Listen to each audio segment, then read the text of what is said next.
So you people who are the Kenyan middle class, who are very, very comfortable, you are only a phone call away from poverty. You know why? If you have a sick relative, a sick mother, a sick uncle, and they start asking for money, you're going to sell that car that you bought with a loan, you're going to forget about your mortgage, and you're going to pay for their medical bill. And that's the country we live in.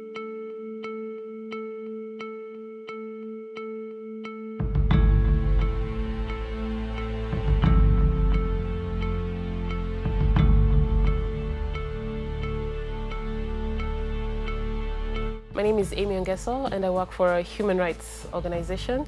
So I mostly advocate for access to justice, promote access to justice, and adherence to the rule of law.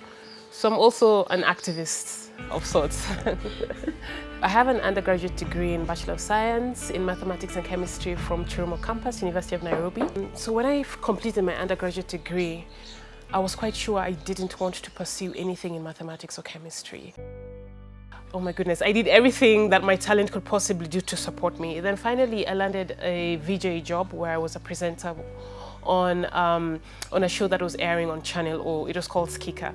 So through that I was able to save to do my master's. I thought now that I have a master's, I will be able to be employed immediately. Why isn't anyone taking me up? I am brilliant, I have ideas. Why don't you just put me on your payroll? I started on a salary of 10K.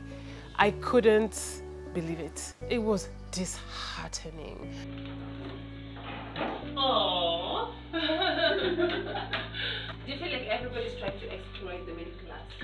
I wouldn't want to paint the middle class as victims, but everyone is always trying to get money from everyone. It doesn't matter where you're from. But because the middle class are susceptible to a fake lifestyle, we put ourselves out there, I'm telling you, holidays and things and being sold for these promotions that don't make sense. For people who intend to save, we would love to save much more than we're saving right now. But the reality is the day-to-day demands on our pockets are really high. Increasingly, as middle class in this country, and this is my personal opinion, I have adapted the ideology that to whom much is given, much is expected. I have some of my close acquaintances and in my networks have identified causes they can support, which is good. But at the end of the day, Amina, primary responsibility lies with the state. I feel in a sense that I have achieved in terms of being able to depend on myself, depend on my talents. In that sense, and have a career, in that sense, I have achieved. Of course, I'd love to do more. I would love to own my own home. It's a dream. I don't think it's gonna happen. How am I gonna get 30 million shillings to buy an apartment? If I want a house with a compound, where am I going to get 40 million shillings? I want to live somewhere nice. I want to have a nice house. I want to be free of rent.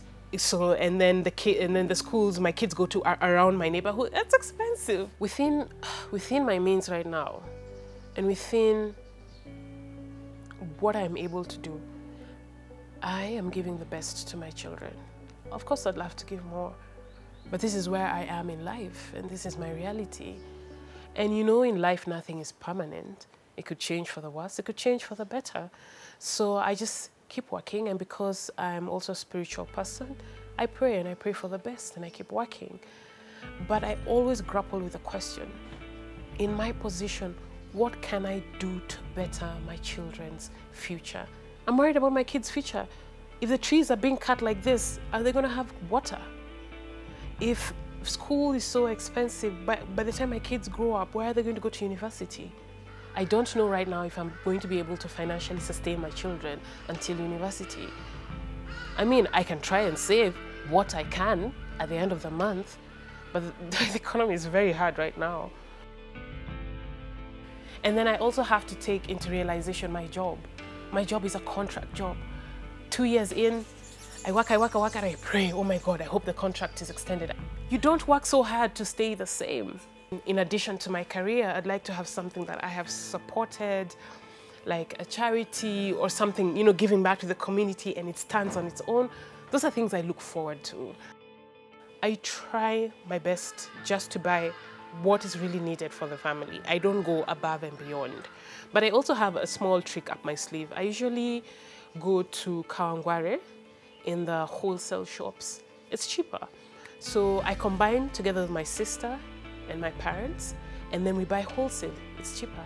And then we buy goods that can for the house that can last us for 6 months. That is how we are surviving in this economy. By the time I went to the supermarket, I'm buying the one things that are absolutely necessary. And yes, I am comparing prices. I look at the prices and I'm like, why is this 58 shillings and why is this 60 shillings? Is it better quality? Is it made in Kenya? Is it this? Is it made where? Those are the things I take into account. We must always stay hopeful. Must always stay hopeful, no matter how bleak things look. I feel that it's a time of reckoning for the middle class. It's a time of participation. We do not miss this opportunity. The struggle will continue, but tomorrow is another day.